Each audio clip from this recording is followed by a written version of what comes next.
writer George Eliot cautioned us that among all forms of mistake, prophecy is the most gratuitous. The person that we would all acknowledge as her 20th century counterpart, Yogi Berra, agreed. He said, "It's tough to make predictions, especially about the future." I'm going to ignore their cautions and make one very specific forecast. In the world that we are creating very quickly, we're going to see more and more things that look like science fiction and fewer things that look like jobs. Our cars are very quickly going to start driving themselves, which means we're going to need fewer truck drivers. We're going to hook Siri up to Watson and use that to automate a lot of the work that's currently done by customer service reps and troubleshooters and diagnosers. And we're already taking R2-D2, painting him orange, and putting him to work carrying shelves around warehouses, which means we need a lot fewer people to be walking up and down those aisles. Now, for about 200 years, people have been saying exactly what I'm telling you, that the age of technological unemployment is at hand, starting with the Luddites smashing looms in Britain just about 2 centuries ago. And they have been wrong. Our economies in the developed world have coasted along on something pretty close to full employment, which brings up a critical question: why is this time different, if it really is?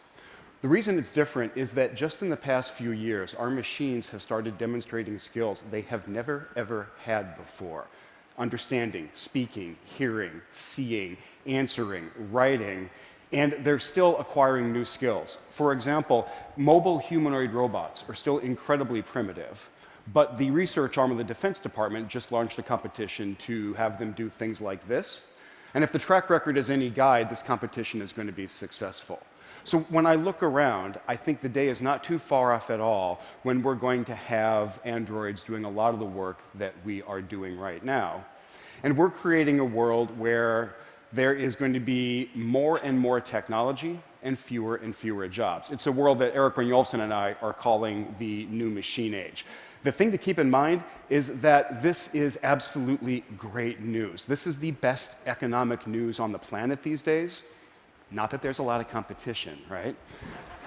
This is the best economic news we have these days for 2 main reasons. The first is technological progress is what allows us to continue this amazing recent run that we're on, where output goes up over time, while at the same time prices go down and volume and quality just continue to explode. Now, some people look at this and talk about shallow materialism, but that's absolutely the wrong way to look at it. This is abundance, which is exactly what we want our economic system to provide. The second reason that the new machine age is such great news is that once the androids start doing jobs, we don't have to do them anymore, and we get freed up from drudgery and toil. Now, when I talk about this with my friends in Cambridge and Silicon Valley, they say, fantastic, no more drudgery, no more toil. This gives us the chance to imagine an entirely different kind of society, a society where the creators and the discoverers and the performers and the innovators come together with their patrons and their financiers to talk about issues, entertain, enlighten, provoke each other. It's a society, really, that looks a lot like the TED conference. And there's actually a huge amount of truth here. We are seeing an amazing flourishing taking place in a world where it is just about as easy to generate an object as it is to print a document. We have amazing new possibilities. The people who used to be craftsmen and hobbyists are now makers, and they're responsible for massive amounts of innovation. And artists who were formerly constrained can now do things that were never, ever possible for them before. So this is a time of great flourishing.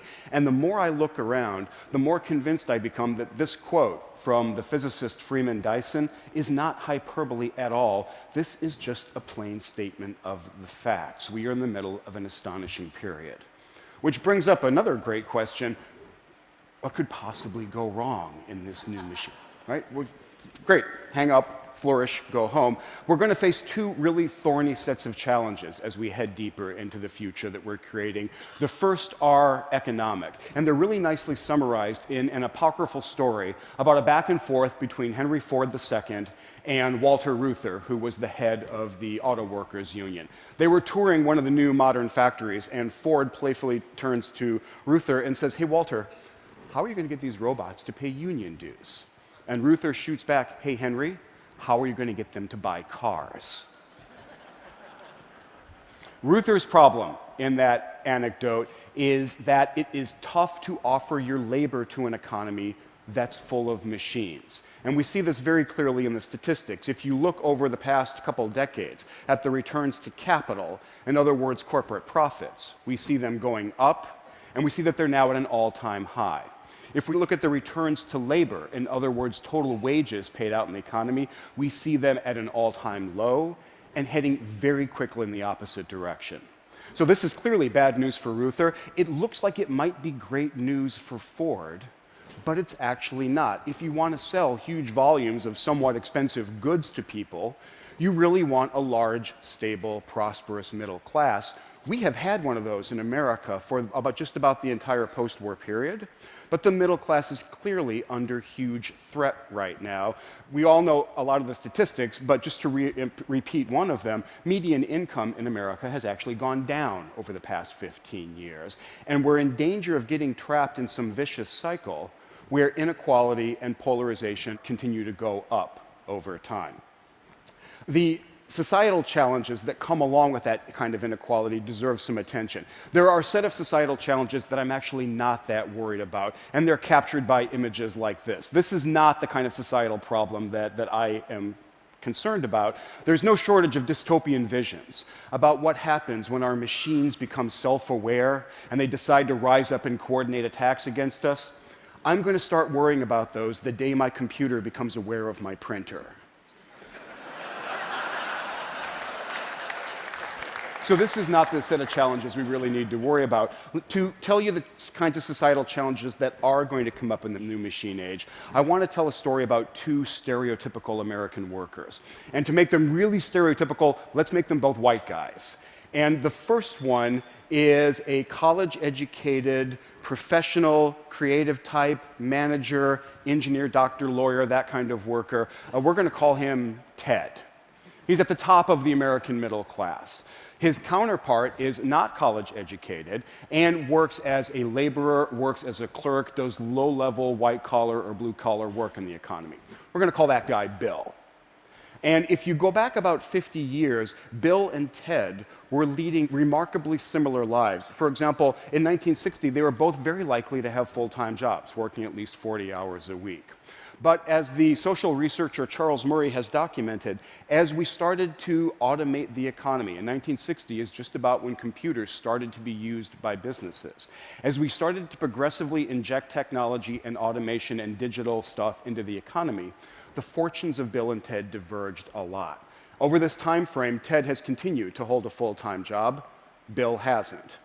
In many cases, Bill has left the economy entirely, and Ted very rarely has. Over time, Ted's marriage has stayed quite happy, Bill's hasn't, and Ted's kids have grown up in a two-parent home, while Bill's absolutely have not over time. Other ways that Bill is dropping out of society, he's decreased his voting in presidential elections, and he started to go to prison a lot more often. So I cannot tell a happy story about these social trends, and they don't show any signs of reversing themselves. They're also true no matter which ethnic group or demographic group we look at, and they're actually getting so severe that they're in danger of overwhelming even the amazing progress we made with the civil rights movement. And what my friends in Silicon Valley and Cambridge are overlooking is that they're Ted. They're living these amazingly busy, productive lives, and they've got all the benefits to show from that, while Bill is leading a very different life. They're actually both proof of how right Voltaire was when he talked about the benefits of work and the fact that it saves us from not one, but three great evils. So, with these challenges, what do we do about them? The economic playbook is surprisingly clear, surprisingly straightforward. In the short term especially, the robots are not going to take all of our jobs in the next year or two, so the classic Econ 101 playbook is going to work just fine. Encourage entrepreneurship, double down on infrastructure, and make sure we're turning out people from our educational system with the appropriate skills. But over the longer term, if we are moving into an economy that's heavy on technology and light on labor, and we are, then we have to consider some more radical interventions. For example, something like a guaranteed minimum income. Now, That's probably making some folk in this room uncomfortable because that idea is associated with the extreme left wing and with fairly radical schemes for redistributing wealth. I did a little bit of research on this notion, and it might calm some folk down to know that the idea of a net guaranteed minimum income has been championed by those frothing at the mouth socialists, Frederick Hayek, Richard Nixon, and Milton Friedman. And if you find yourself worried that something like a guaranteed income is going to stifle our drive to succeed and make us kind of complacent, you might be interested to know that social mobility, one of the things we really pride ourselves on in the United States, is now lower than it is in the Northern European countries that have these very generous social safety nets. So the economic playbook is actually pretty straightforward. The societal one is a lot more challenging. I don't know what the playbook is for getting Bill to engage and stay engaged throughout life. I do know that education is a huge part of it. I witnessed this firsthand. I was a Montessori kid for the first few years of my education. And what that education taught me is that the world is an interesting place, and my job is to go explore it. The school stopped in 3rd grade, so then I entered the public school system, and it felt like I had been sent to the gulag. With the benefit of hindsight, I now know the job was to prepare me for life as a clerk or a laborer, but at the time, it felt like the job was to kind of bore me into some submission with what was going on around me.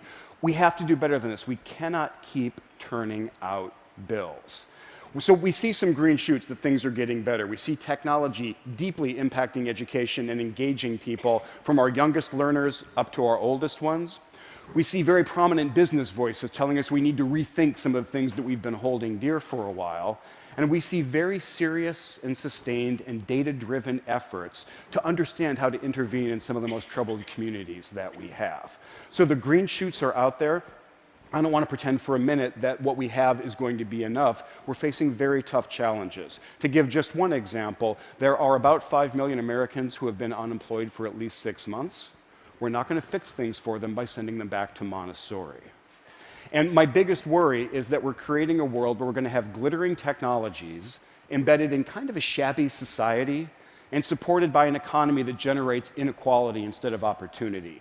But I actually don't think that's what we're going to do. I think we're going to do something a lot better for one very straightforward reason. The facts are getting out there. The realities of this new machine age and the change in the economy are becoming more widely known. If we wanted to accelerate that process, we could do things like have our best economists and policymakers play Jeopardy against Watson.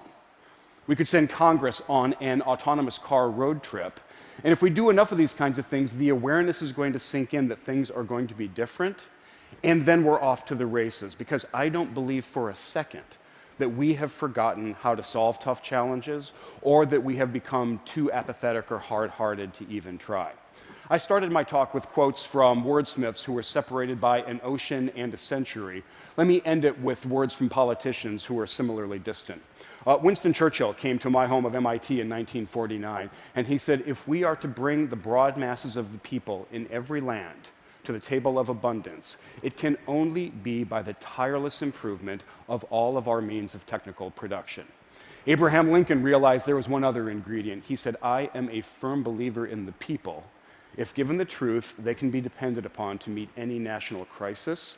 The great point is to give them the plain facts. So the optimistic note, great point that I want to leave you with is that the plain facts of the machine age are becoming clear, and I have every confidence that we're going to use them to chart a good course into the challenging, abundant economy that we're creating. Thank you very much.